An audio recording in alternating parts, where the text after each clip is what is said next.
Hello, world. I'm Jesse. And I'm Dallas. This is our spoiler review for the 2018 horror film Halloween.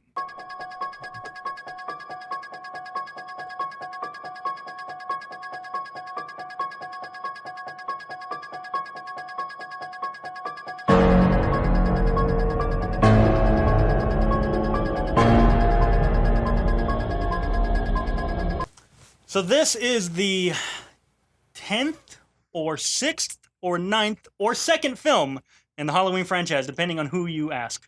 If you ask me, it's a second because forget all that. If you ask David Gordon Green, it's the 2nd. Yeah, he made it. Yeah, it was crazy how they went 40 years without making any other movies, isn't it? Yeah. Yeah. Mike's just been sitting there for 40 years. Just doing nothing. Quietly. I mean, that's what he does. Yeah. That's the story of Mike's life. He just sits there and does nothing quietly and stabs. Yeah, quietly. then kills people. So yeah, this is a direct sequel to the 1978 masterpiece, Halloween. This one is also called Halloween, not to be confused with that other Halloween or that other Halloween. They're so bad at names. It's like, I don't know why. just add something. Is it Halloweener? Halloween again. Halloween again. Halloween, here we go again. Halloween 2, Electric Boogaloo, something. Yeah. This one picks up 40 years after the famous babysitter murders in 1978. Laurie Strode, the lone survivor of those killers, is old and Sarah Connored up now. And she is waiting for the day that Michael will return. This just happens to be the day that they're transferring Michael from the normal psych ward that he's been at all this time to the Supermax psych ward. When are they transferring him? Why, October 31st, because when else would you transfer Michael Myers, the Halloween killer? At the darkest 7 p.m. I've ever seen in my life. Yeah, to be fair, by the time you get to October 31st, 7 p.m. is pretty dark. Most of the time, I think daylight saving time this year is like early November. What'd you think? What you like? You like it? You dislike it? I really, really liked about a solid 50% of this movie. Okay. And I really, really disliked the other 50%. Yeah, that was fine. I'm realizing that slashers just might not be my thing. See, okay, here's my problem. Because this was supposed to be the better, more mature, different slasher movie to like turn the slasher genre on its head. But no, it's not. I don't have like the problems with the slashers that's just like, you know, stupid kids getting murdered for no reason. It's just... It's not your thing? Yeah, just watching a guy kill people over the course of a couple hours just might not be my interest. But I liked everything in this movie that is what I thought the movie was going to be, which is Laurie versus Michael. Yes. The preparation and the showdown. I loved it. Everything else, all the teenagers and the other teenagers and all that, I was just like, ooh, I don't care. It's so I feel like this is like War for the Planet of the Apes for me, where I was so excited for this movie going in. And even though I don't think it was bad, it's probably my biggest disappointment of the year. It's just not what you wanted. It's not what I wanted, not what I expected it, not what it should have been, damn it. But yeah, let's get into it. So Laurie, played by Jamie Lee Curtis. Again, in the second reboot that ignores all the other sequels of this franchise. Once again, she is traumatized from her encounter with Michael all those years ago and has spent the remaining, this time 40 years instead of 20, preparing for his return. Her performance is fantastic. She's great. She's so good. She's good at being Sarah Connor, I guess. Yeah, she's very Sarah being Connor. the hardened, paranoid. Her scenes, though, are the parts that made me think, oh, this is, like, for lack of a better term, a real movie. We're not trying to be a slasher here. This is like, we're more serious. It's a little deeper. That scene at the restaurant where she's trying to interact with her family and she just breaks for no other reason than she's in public, really, and she just saw. And she's traumatized, like she's traumatized. Her PTSD is hidden. I'm like, this is not only is she fantastic, this movie's fantastic for giving us that. But also, I hate her freaking family. Yeah. And like, you have her performance in the scene, and she's great, and like she's doing it, and the character's great. And if her family is just reacting like the worst idea of a family ever. It is like, why are you having your freaking PTSD struggles here at the table? We told you to get over it. And it's like, who are these people? She's literally like, at the end of the table shaking and crying. And they're like, Mom, stop. You're embarrassing me. Like, this is why Judy Greer, the 40-year-old woman. Like, why? But at least this is why we don't reach out. Yeah. And the granddaughter is just watching like, well, I love the granddaughter's like, what the fuck? Like, what are you guys doing? Mom, what are you terrible treating grandma like this? Grandmother. She always called her grandmother. That was weird. Yeah. But yeah, everything about Laurie Strode was great. Almost everything. Oh, almost everything. Because toward the end, we get a situation where Michael escapes, obviously, and Laurie's granddaughter, Laurie's granddaughter. Oof. That'd be a yeah, that twist. woman's dead. Laurie's granddaughter, Allison, is out in the streets. Laurie gets Judy Greer, her daughter, and Judy Greer's husband, the two trash people. At this point, you know they're safe. Mhm. Leave them in the basement with all the guns. Yeah. Take a few guns and go find your granddaughter. Yeah. And she's The just one like, you like. yes, Right. the one person in your family you care about. The one you left the house Care for. about her daughter. She didn't like her very And she's just like, she'll find her way here. much. She probably won't She'll get be chopped fine. up on her way home. Like, what? Okay, I was thinking, because you brought this up when we came out of there, and I'm thinking about it. And the only justification I can make up in my head is maybe she was like, as long as you're far enough away from me, unless you're in my safe house, then be far away from me. Then you'll be fine. Maybe. She has to know that's not true.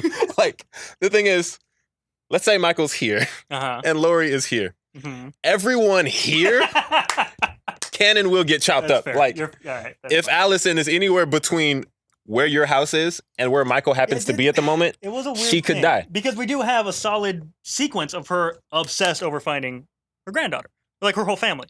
yeah. Came together. And then she finds Where is some of them. Allison? Where is Allison? And then she's just like, I honestly don't have a lot else to say. She's great except for the fact that she stops remembering she has a granddaughter. well, okay. Like she's freaking Jeff Bridges in Bad Times at the El Royale.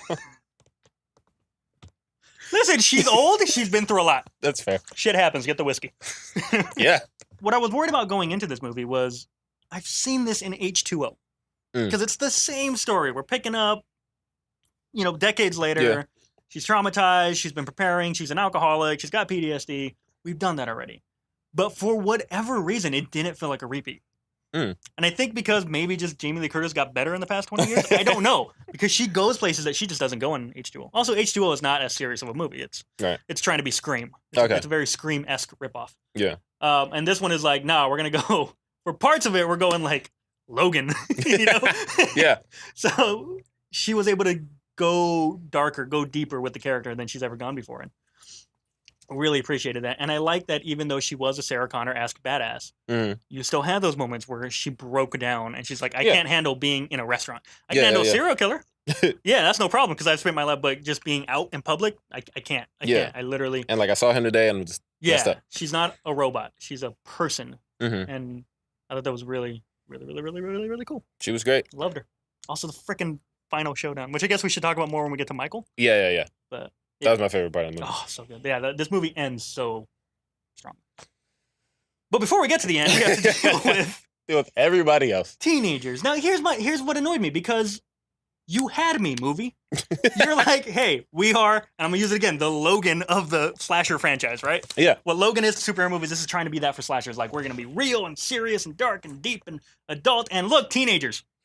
And at that point, it just became a typical slasher movie. And the thing is, you don't have to change the movie for these kids. Like, you can put the teenagers in the movie. Like, you can show how the granddaughter is affected by, she doesn't have a grandmother in her life, and she has this family history full of craziness, and people have always put a spotlight on her, and her mom hides a complete side of her life from her, and like, you can deal with all this. You can give us the same movie. And it felt like they were going to. But they don't. And they really Every time the kids are on screen, we get Allison and her stupid friends. Yeah, Allison, who I guess is the future of the franchise. We'll get there. It seemed like they were trying to do a passing of the torch thing. I hope not, because I didn't care about Allison. Yeah, we don't really have a reason to think that she can carry that torch. Yeah, I mean, I guess between the two movies, you could be like, "Oh, Grandma, you were right. Teach me your ways." Yeah. Grandmother. But yeah, they do the thing where it's like the same shot from the original of her sitting in the classroom, and then she looks out. And it's Laurie. Which I love, by the way. Instead of Michael, it's Laurie just standing there staring at her all creepy like. And it's funny because I have not watched the original Halloween movie. You have not? I apologize. We were supposed to. I've seen enough. Shut up. I was going to school. I've seen go to school enough that like I know the callbacks when I see them. Okay. So when she's in the classroom and she looks out the window, I was thinking like, it can't be Michael. I know it's not Michael. He's still locked up. Yeah. What is she about to see? And she sees her grandmother. So good. And I'm like, that was a good shot. It's kind of funny to me. Yeah. Because it's just Laurie standing there. Oh, great. Like, why are you staring down your granddaughter? Granddaughter. She's creepy Laurie now. Yeah. It's awesome. Yeah, she was fine. She played the nice person. She played the final girl. When there's a line where what do they say? Like, we're gonna go get Alakazammed or something, Yeah, Vicky says it. which is the code for weed. And then she's like, "What is a school night? We can't Alakazam too hard." I was like, "Oh, you're the final girl. That's okay, great." Stupid movie. stupid. This part of the movie. Stop doing that. This is a school night. We can't smoke that much weed. Like, what? I was like, what are your levels of weed smoking on a school night? This is school night level. And then whatever. At that point, I was like, this is a way stupider movie than what we'd been getting for the first 20, 30 minutes. Also, there are better reasons to not smoke weed. Your friend is watching a child right now. Right? Like in his parents' home. And apparently she'd done it before because the kid was like, I know what you're doing. Yeah, I know you're going to come smoke weed. But, yeah, Allison, she was there. She was there. She was the least annoying teenager in the movie. But I know he said, like, none of the teenagers matter, blah, blah, blah, blah, blah. We haven't talked about Julian. Oh, my God, we got to talk about Julian. Well, yeah, none of the teenagers matter. He's not a teenager. This boy is like 6, 7 years old. Something in that range. He's a young child. Yeah. My God, this kid. This kid has a future. This kid is going places. So good. Every piece of comedy in the movie does not work except for this kid. Except for Julian. He's hilarious. And I'm convinced that he just came in and started improv. He just walked into set one day. Like, I don't think they know how to write comedy, which is weird because doesn't Danny McBride have a screenwriting credit on this movie? Yeah. He's funny. Yeah. But whatever. Okay. Maybe he wrote Julian's line. Yeah. He's like, I know you're going to come with your friends and smoke weed at my parents' house. And they like get into this little banter. She's like, I'm going to tell my mom. That was great. I'm going to tell my mom that you're smoking weed in the house. She's like, I'm going to tell your mom about your browser history. You better not. But it was great. Like the relationship they have, I was like, this is great. Right. Like, honestly, do the teenage babysitting like this. Right. Had Vicky been the main character and that had been her intro, I'd be all for it. I'd be like, cool, I like you. And that's why I don't dislike Vicky, because of Julian. Yeah. Vicky, by the way, played by Blondie from Runaways. There it is. Oh, look at that. And he's the one so when he suspects that there's a monster in my closet, Vicky has her boyfriend Dave over. Dave. And Julian comes running down like, there was a monster in my closet. And Vicky's like, I'll go check it out. And he goes, no, send Dave. Let Dave go first. Man, he's a grown teenage man. Send him first. Also, forget him being a man. And then what did... I like you. I don't care about Dave. True, right. So if someone dies, send Dave. What did Dave actually say? I think he said something. I think he was like saying it's not really there. Or it something doesn't like matter. it's just a bad says dream. Something. And Julian's response is, Shut up, Dave. But like... I'm not talking to you. This is actually a babysitter. And that's actually the first thing he says. That's before send Dave first. Because he comes down and Dave says whatever he says. And he says, shut up, Dave. Because at that point, I didn't know this kid had ever seen Dave before. We found out that he knows him. And it's just I think you bring Dave around all the time, Like, shut up, Dave. This isn't about you. Yeah, Julian was great. Now, I will say, as hilarious as he is, it goes on a little too long. Like one it's just line because too long. At a certain point, we realize, spoiler alert, there's a monster in his closet. It's Michael Myers. And we are now what should be a horror scene because Michael's about to kill Vicky, who we do genuinely like. Mm-hmm. Vicky gets slashed when Michael does his thing. And it's horrifying. And then Julian's running out. What does he say? He says, don't go in there, Dave, you're going to get killed. But he says it in like the Julian way. So like everything Julian says is funny. And it's like, people are still laughing. And I'm like... Yeah, okay, like by the time funny. By the time the shot switches back to Vicky, everybody needs to stop laughing because this is funny. And it was like you pushed it just a little too far. He needed to be genuinely scared when he realized there was a monster in his closet. Like that's what it should have been. A turn. Where it's like I was funny when it was me and my babysitter hanging out. Yeah. Now that I realize we're all going to die, we need to act like we're all going to die. Dr. Sartain. Yeah. Here's the thing. So he shows up, and I'm literally just like, you're only here because I guess we have to have a doctor. Yeah, we have to have a doctor. And then the movie straight up, Laurie basically turns to the camera, winks, and says, oh, you're the new Loomis. Yeah, I love that. I love the line, but at the same time, I was like, okay, movie, if you're self-aware enough to know that, then why is he here? Because he doesn't serve a purpose other than to be a Loomis copycat, and then the stupid twist. Yeah, so it turns out that he is... obsessed with Michael in the like borderline Harleen Quinzel fashion. Yes. So one of the cops in the movie, because they're everywhere, runs over Michael with his car. Excuse you. The cop in the movie. There's at least 2 or 4. Oh, there are those 2. There's some other ones. Conversation about the sandwich. Yeah, they're just around. I forgot about those idiots. But the good cop, Hawkins. Ah, yeah, yes, that's played by Will. I want to say her name is Will Patton. I think so. You were from Remember the Titans, and I love you for it. Yeah, he's from everything. Yeah. He's one of those guys. Coach Yost from Remember the Titans. Yeah. He knows exactly who Michael Myers is because he was the first responder 40 years ago, and he's like, no, this is serious. We need to take this dude out. And he sees Michael, and they're in the police car. Which I love that, by the way. And he does the perfect thing and runs him over. Mm-hmm. He smacks him with the car. Michael falls to the ground. No hesitation. He's like, oh, there's Michael? Buckle up. Exactly. Or say, like, hold on or buckle up. He doesn't say that's him, like, you guys stay here, or that's him, like what do we do? He's like, oh, look. I am already in a weapon. Let's do it.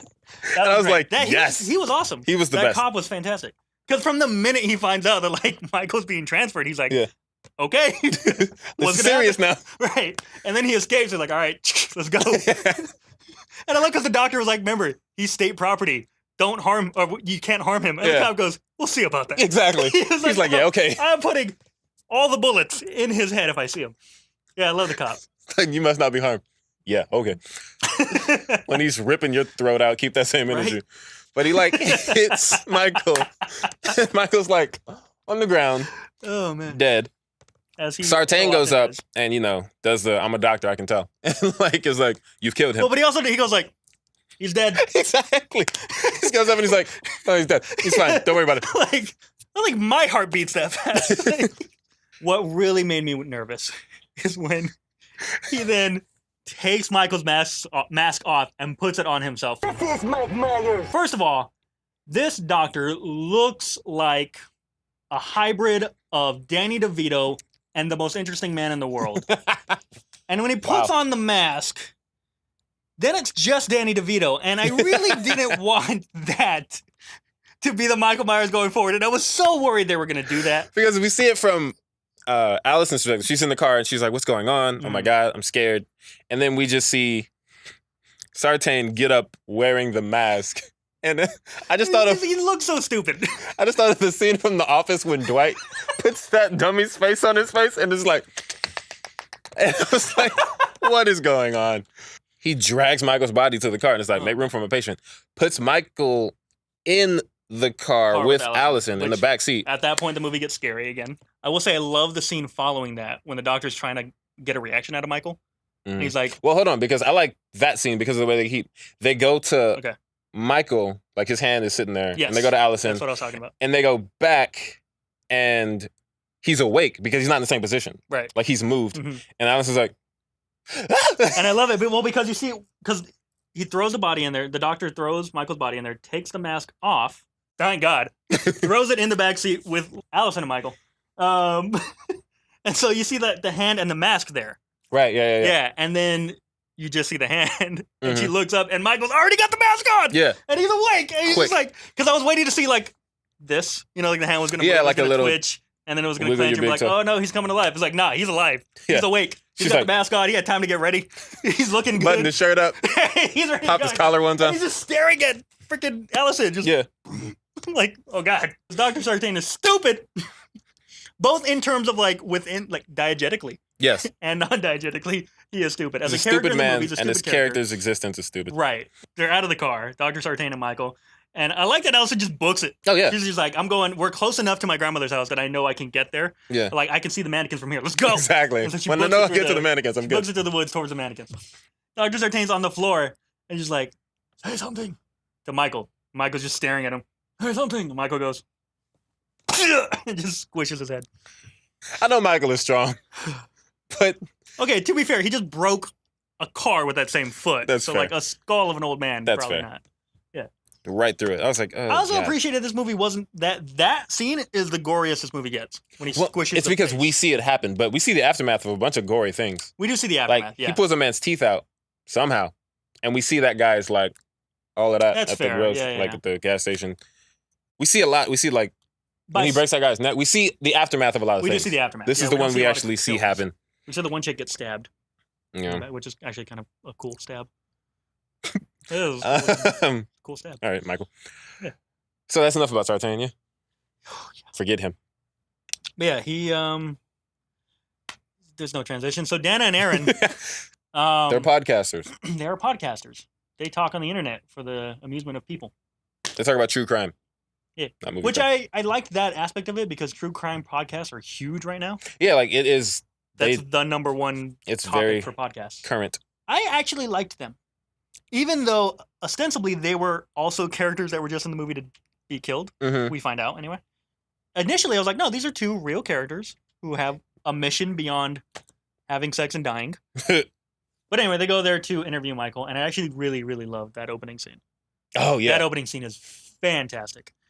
They show up, and it's the opening of the trailer where they show up, and you see this awesome checkerboard floor, and all these inmates are just kind of chained to their square in the checkerboard. And the doctor says, "Whatever you do, don't cross the line." Yeah, he says you can go to the line. There's a line, but no further. Right, and I like- loved that too because they don't do the stupid thing of him crossing the line. Yeah. But they get him close enough where you just are like you see it, and it's like you're pushing it, buddy. yeah, you're pushing it. You're on the You line. don't need to stand at the line. But my God, that scene was so good because it brought back the mysticism of Michael Myers. Because that's the thing. People keep asking questions like, what the hell is he? Yeah. Is he a man? Is he not a man? Is he a demon? Because I love he shows up and you see what looks like just an old man. And I was actually shocked. I'm like, you're an old man. We see the scar in his neck, which my mask has. You see the scar in the eye from when Laurie hit him with the wire hanger in the first one. And it's like, oh, he is human. But let's specify that we don't see his whole face. We just see enough to know that there's like... Which I also love. Cinematography in this movie is fantastic. Really good. Always just enough where we never see what he looks like. But he's clearly, like a old man in his 60s. And then the guy brings up the mask. Mm-hmm.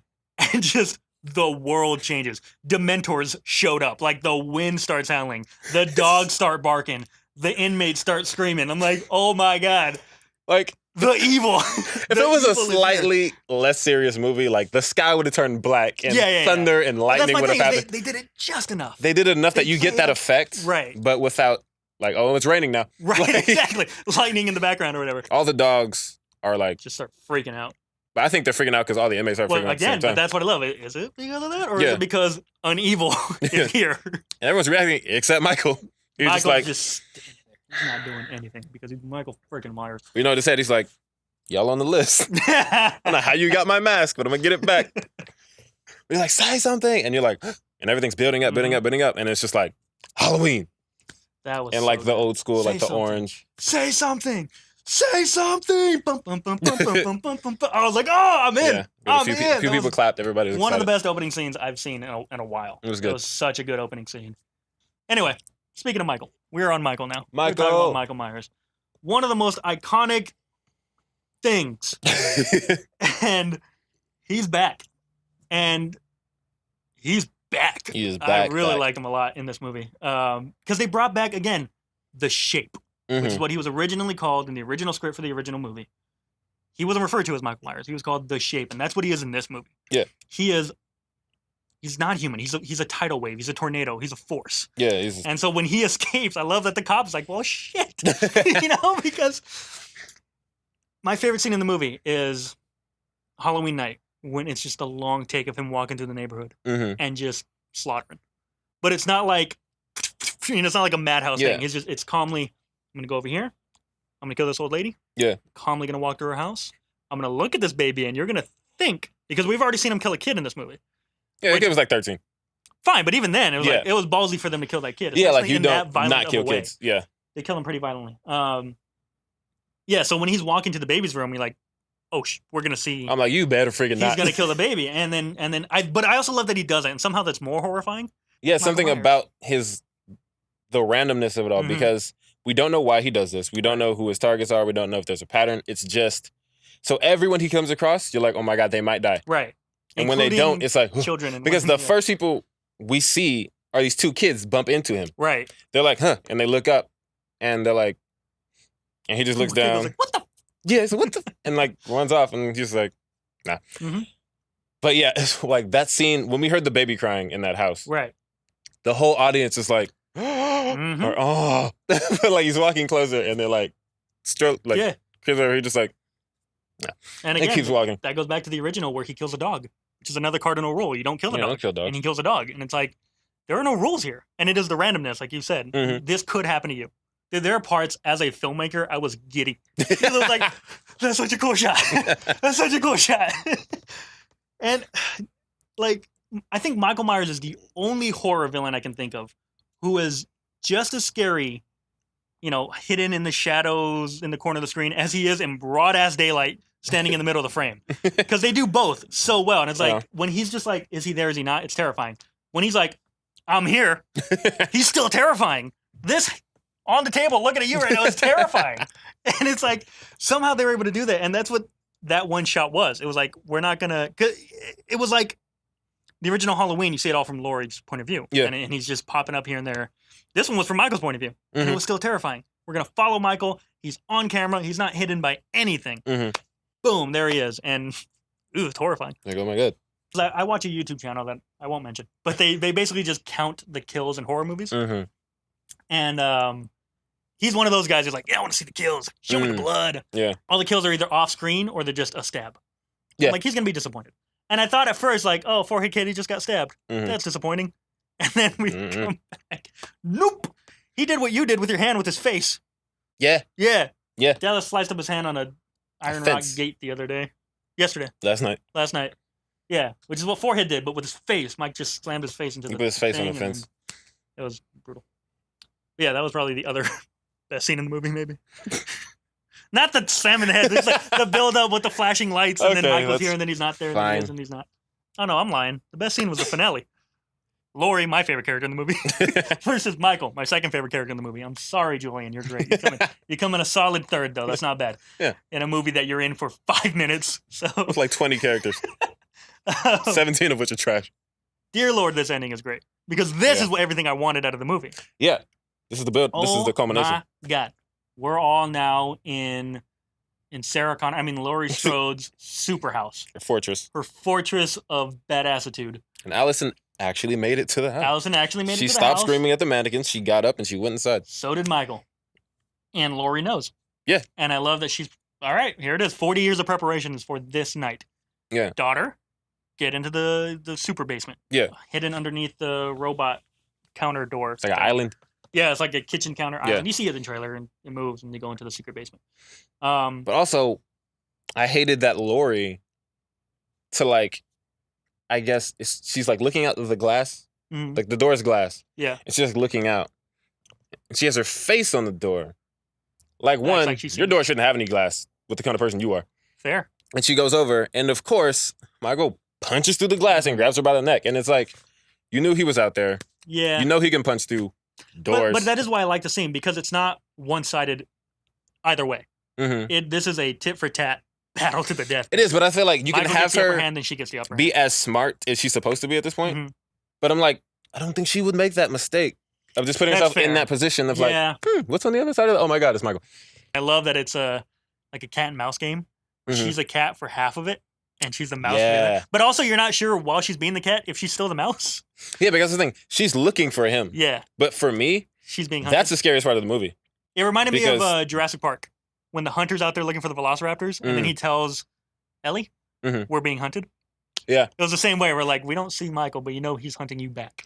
Yeah, exactly, because like, she wants to find Michael, but she's still terrified. Yeah. And I'm terrified, because I know when you find Michael, it's not going to be like, gotcha, shoot you. It's, oh my God, Michael's about to jump out with a knife. There's a scene that's so subtle, I only noticed it out of like pure chance. But when she's going door to door and she's looking for him, at one point her hand starts to shake. And I don't know if that was just a Jamie Lee thing. Yeah. So it starts to shake and she steadies herself. Yeah. Oh my God, I can't tell you how much I love that. Such a tiny thing. It's barely even on camera because she's got like her back to the camera almost. Yeah. And you just kind of see like. Yeah, but it's real. Like, man, that was so good. Like, that was the character of Laurie. I am here, I am ready, but Jesus God, am I terrified. And I was like I love that. I'm doing this because I have to. So much. Laurie gets knocked off the balcony by Michael. Biggest cheer moment of 2018. I think I said that about El Royale too, but I don't care. You've probably seen the shot from the old movie of Michael getting knocked off of something. The balcony. And he's on the ground like this, and we look down, and then we pan, I think it's back to Laurie. It's the scene where she asks Dr. Loomis, oh, was that the boogeyman? And he says, as a matter of fact, it was. And then he looks down, and he's gone. He's gone. So at this point, Michael freaking knocks her off the balcony. It's an old woman falling to the grass. It was like, oh man, she's dead. But no. And then we see Michael looking down at her. Go back down to Laurie, and she's gone. She's gone. Oh my God. She pulled up Mike Myers, and everybody's like, not only that. Laurie. Okay, well, two things that I didn't notice until after the fact. I read up on the movie. One, her bedroom, which is where that scene takes place, is an exact replica of the bedroom from Myers' house, or from the 1978 house. Nice. Which is not the Myers house. And it was like, not only is that a cool thing for fans, but also from a character perspective, it's like she's so haunted by that night, she literally can't escape it. 2, John Carpenter came in. He did not score this movie, but he came in to give Laurie Strode a theme. And it's basically the Halloween theme in reverse. That's awesome. And in that moment, it starts playing. Yeah. Oh. That was awesome. You don't understand how much I love parts of this movie. Parts of this movie are so good. I haven't even seen the original movie, and I was like, dude, yes. Well, the whole theater started like, yeah. That was amazing. The whole theater started applauding. It was so good. And I love Michael's face. Because it doesn't move. And yet it's still but like... you can tell he's like, right? Oh, boy. But right. Somehow he gets this look on his face. It's just like, oh. Such a weird reference. But this is like in Cars when Mater accidentally lets lightning escape and they cut back to Mater's face like, maybe I should have put the boot on. That's what Michael was doing in that moment, but with that scary face. Oh, my. So that was great. And then, Laurie hides. Laurie. She becomes a cat. Or does she become the mouse? No, yeah. Michael rips off the freaking basement kitchen counter. Yeah, he just picks up the island in the middle of the kitchen. He's Superman. I like how they play with his strength. Because in the cop car, he doesn't just kick it and it breaks. He kicks it a bunch of times and eventually it breaks. He doesn't just lift the counter. He's like... He's doing this for 10 minutes. Right. But so he does that, and Judy Greer is downstairs. She has her own I love that rifle reveal. that has her initials on it. Because earlier Laurie had handed her a gun. She was handing everyone a gun. This one's for precision. This one's for stopping power. And she handed her one. Said, "This is yours." And then later we see why, and it's literally hers. It has there's a thing on it. Judy Greer's initials on it. So she's like pointing up at where Michael's about to come, and she's like bawling and crying. And I can't do it. I'm so sorry. And at this point, I wanted to just like, shut up. She was like, "Mom, I can't do it. Shut up, Judy." And then Michael steps into the stairway hole, and she's like, "Gotcha." And she shoots him in the face. And I was like, and this is why you asked me, why do I like Judy Greer so much when she doesn't do anything? That's why. Because every once in a while, you see how great Judy Greer is. And she only gets to once every 6 movies, right? And this was the one time. But that was great. And she shoots him in the face. Gotcha. But of course, he's not freaking dead. So. Oh, but it was so good.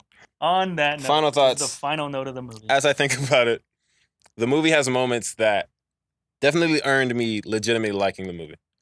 I also had moments that made me think, ugh, maybe this isn't for me. But overall, I'm going to say, yeah, I like it. This is good. It has great moments and annoying moments. Yeah. But the great moments are better than the annoying moments are bad. Cool. Yeah. I'm going to stick by what I said, that I like 50%. Because the thing is, there are such great moments in the movie, but there's such really bad moments, and they annoy me almost as much as the great moments make me happy. The bad moments take me out of it. I'm like, I need the director's cut of this. Fair. Where you can give me the real movie, David Gordon Green. Cut out the teenagers. Not like that. Not the Michael way. I think if you're a Halloween fan, this is a good movie for you. This is kind of the movie you've been waiting for because it is the best Halloween sequel. And if you're a slasher fan, you might like the parts that we didn't like. But then I'm wondering if they don't like the parts that we did like. Nah, because I got a friend who's really into this, and he was in the theater, and he was like, I loved all of it. So he was. I'm not a slasher fan, so I think those parts annoyed me. But I do like the original Halloween a lot. I like the character Michael Myers a lot. And now I freaking love Laurie a lot. Yeah. So, yeah. Where do you think the franchise is going? I've already said I think Allison. Yeah. I think they're going to try to pass her the torch. I mean. I hope not. I'd rather they do it with Judy Greer. Yeah. What else is she going to do? Her husband's dead. Whatever. What I really don't want them to do is to H2O2 it, where Laurie shows up for the first 5 minutes and dies. Don't do that in the sequel. Yeah, just have them be a family of Michael Dude, hunters. Yeah, make them like the Bat family versus Michael. That'd be great. Dr. Andy Serkis is going to be the psychiatrist. The new Loomis. The new Loomis. The new Loomis. You can find us. Find us at the Reshoots on all the medias. Facebook, Tumblr, Twitter, YouTube, Instagram, Snapchat. You can find me at the Jester1138 on Twitter and Instagram. Thank you. You can find me on Twitter at the King named Simba. And that's it. All right, guys. Happy Halloween. Happy Halloween.